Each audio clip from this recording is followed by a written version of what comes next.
Next portion is number 7. A widow, after the death of her husband, is immediately and without any difficulty to have her marriage portion and her inheritance, nor is she to pay anything for her dower or her marriage portion or for her inheritance which her husband and she held on the day of her husband's death, and she shall remain in the chief dwelling place of her husband for 40 days after her husband's death, within which time dower will be assigned her if it has not already been assigned, unless that house is a castle.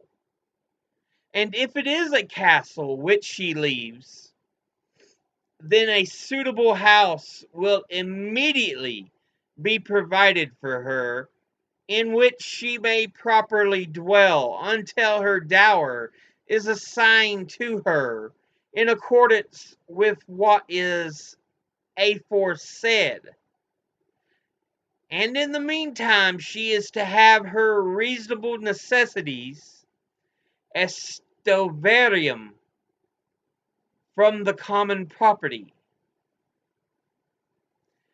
As dower, she will be assigned the third part of all the lands of her husband, which were his during his lifetime, save when he was dowered with less at the church door.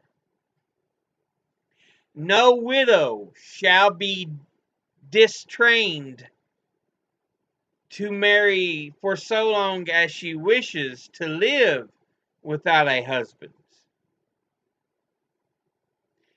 provided that she gives surety that she will not marry without our assent if she holds of us, or without the assent of her lord if she holds of another.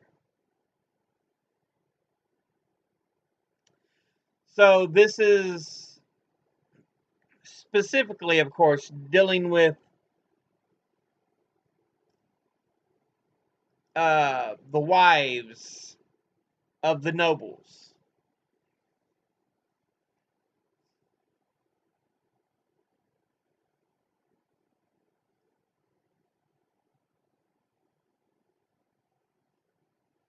Um,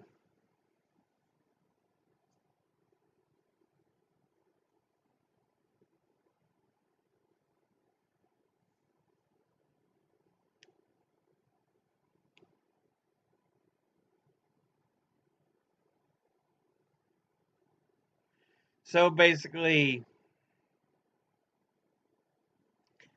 she should be granted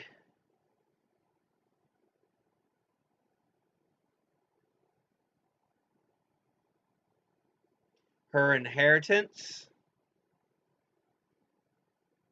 and what they call a marriage portion.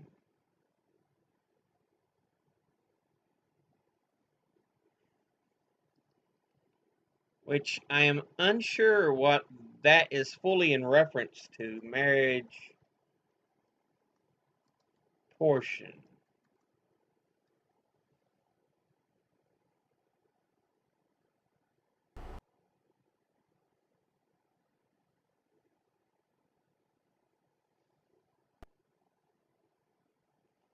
Essentially a dowry.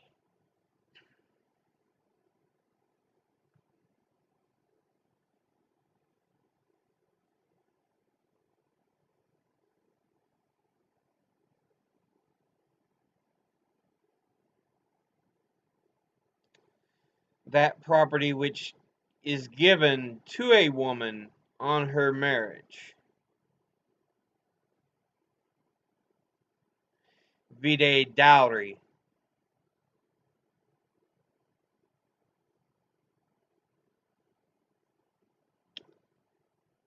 So yeah,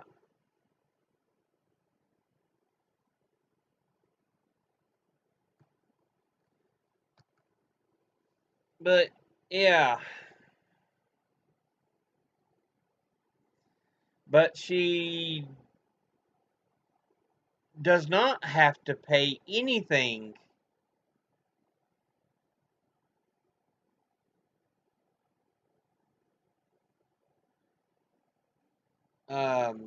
to the one that is to provide the dowry, or the dowry itself, or for her inheritance, which her husband and her held up until the day of his death.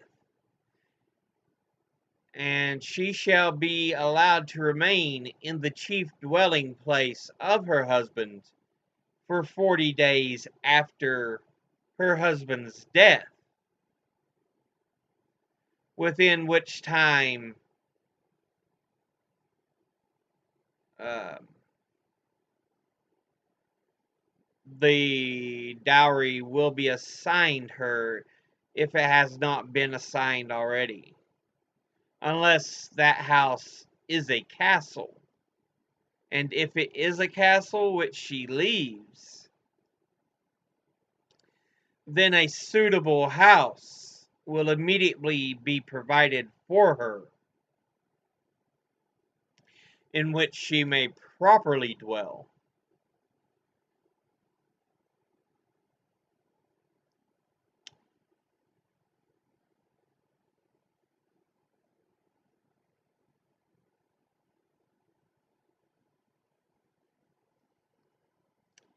Estoverium. Let's look that up as well because it says in parentheses Estoverium,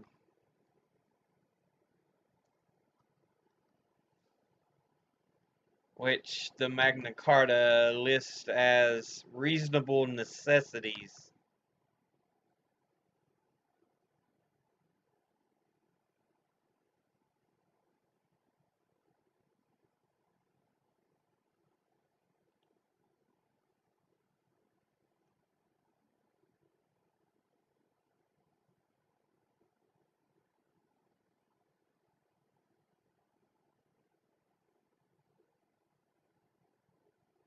So just any of the expected things that she needs.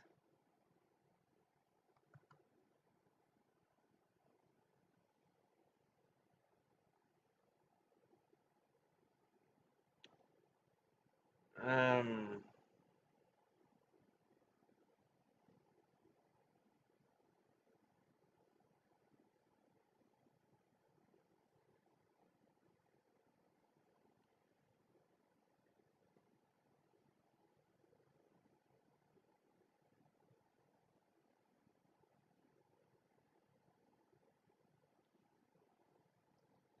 so yeah, essentially it's talking she has a right to inheritance and to not necessarily be driven from the land, though she must be provided with a place to live on the property that she and her husband owned while they were married.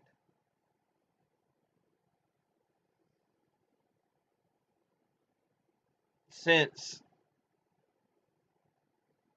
most of the inheritances were um, patrilineal, they went to the son, I guess is what I'm trying to say. So usually the wife didn't hold full sway over it. She was granted a portion, but for the most part, she has the right to live there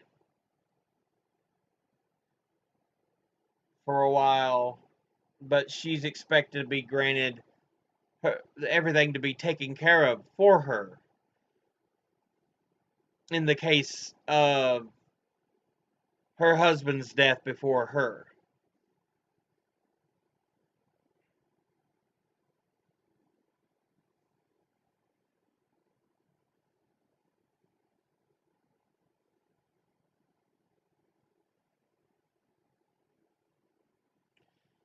And if she wishes to live without a husband,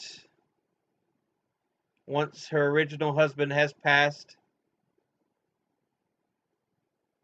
she does have to give surety, they say, the assurance that she will not marry without their say so.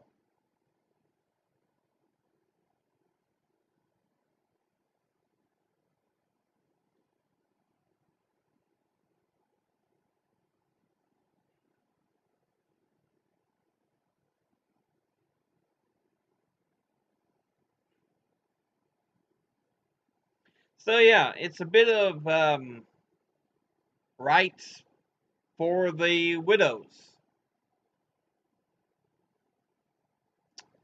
Next part is number 8.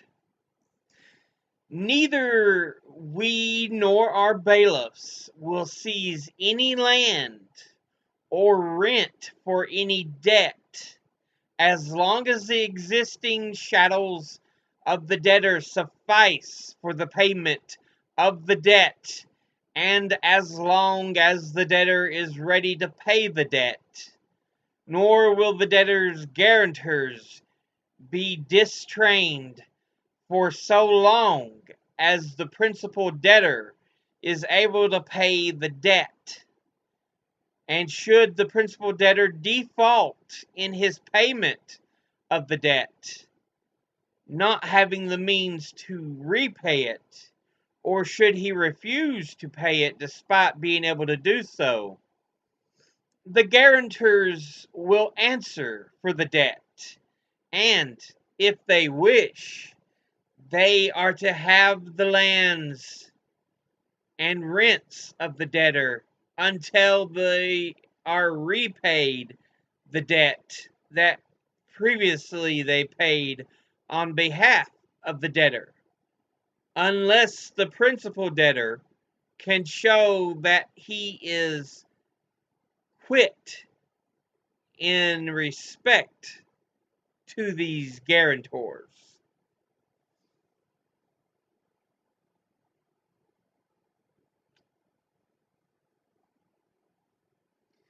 So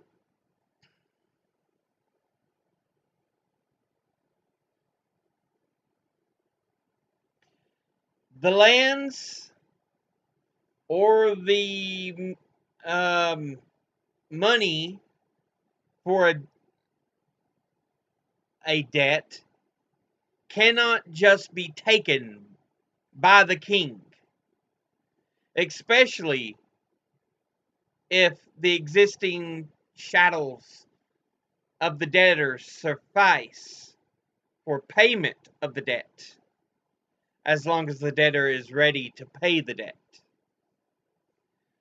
And chattels, of course, is just complete and, utter labor, utter work. One of the types of slavery you often hear about is chattel slavery.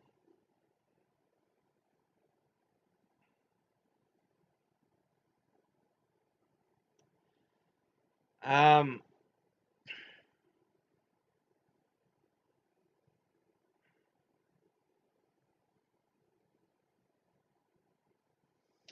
the king shall also not go after the debtor's guarantors, so long as the principal debtor, is able to pay the debt. But if the principal debtor should default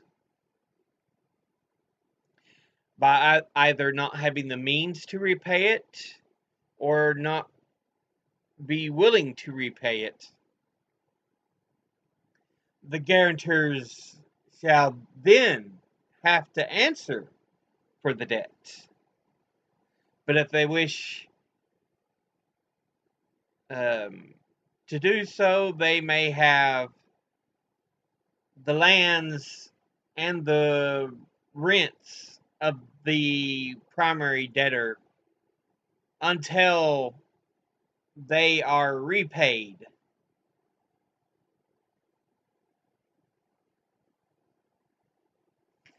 So it's kind of an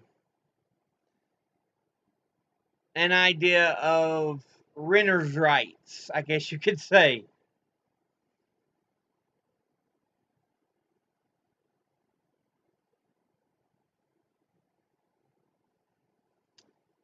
But the next section is number 9. This is one of them that's still in existence today. The City of London is to have all its ancient liberties and customs. Moreover, we wish and grant that all other cities and boroughs and villes and the barons of the Cinque Ports or Cinque Ports and all ports are to have all their liberties and free customs. So the king can't just enforce how he feels should be, how they act, their history, what they're free or not free to do. They have certain liberties. All the way back to the age when London was known as Londinium during the Romans' occupation of uh, England.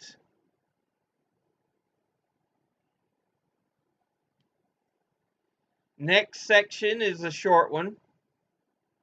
Number 10. No one is to be distrained to do more service for a night's fee, or for any other fee, or any other free tenement than is due from it.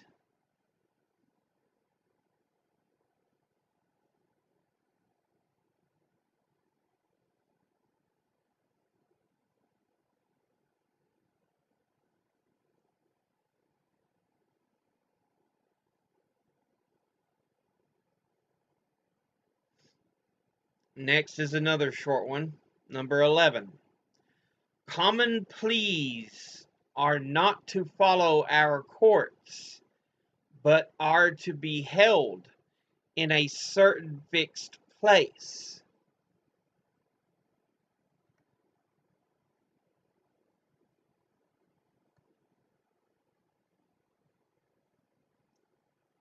So, common pleas, um, the hearings of the lower classes, the common people. Because you have to remember, this is still the lords, the nobles, the barons and the earls telling the king, no, you cannot do this. But they're saying the common people are not allowed to have their cases in our court, but in their own certain fixed place.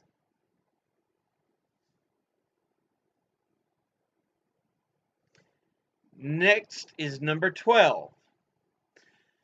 Recognizances of novel dissaying,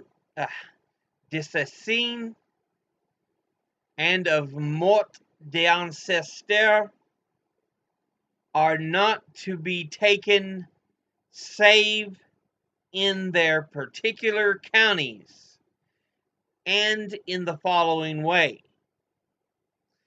We, or Should we be outside the realm, our chief justicar or justiciar will send our justices once a year to each county, so that, together with the knights of the counties, that may be that may take the aforesaid assizes in the counties, and those assizes which cannot be completed in that visitation of the county by our aforesaid justices assigned to take the said assizes, are to be completed elsewhere by the justices in their visitation, and those which cannot be completed by them on account of the difficulty of various articles of law are to be referred to our justices of the bench and completed there.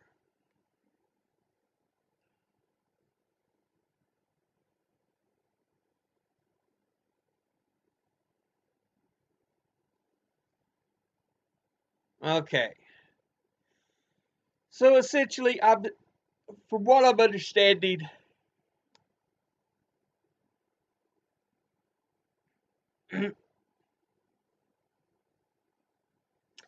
this is just about fees to be taken for each county.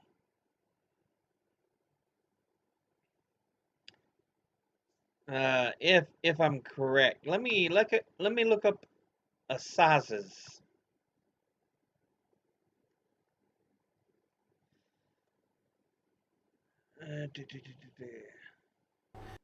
A court which formerly sat at intervals in each county of England and Wales to administer the civil and criminal law.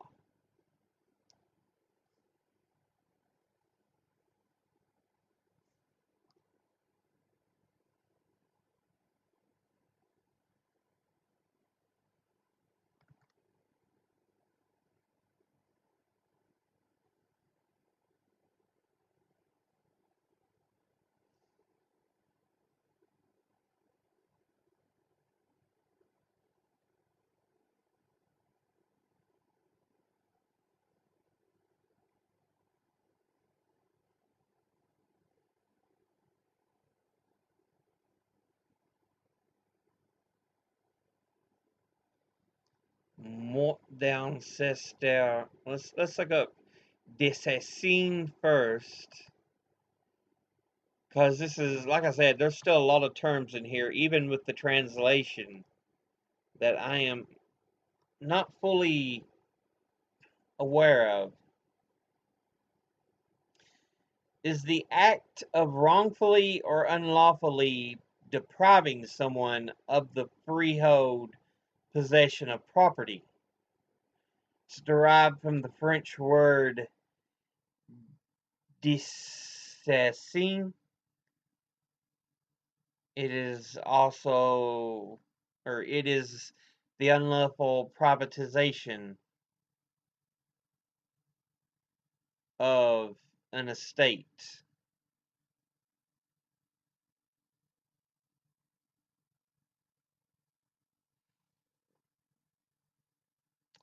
And then, from what I'm understanding, mort de ancestor is probably a reference to death. The death of a ancestor.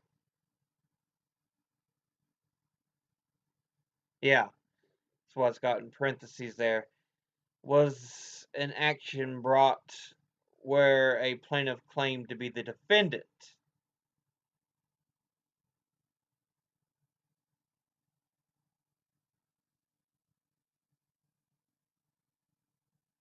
So we're talking about local local cases. Um,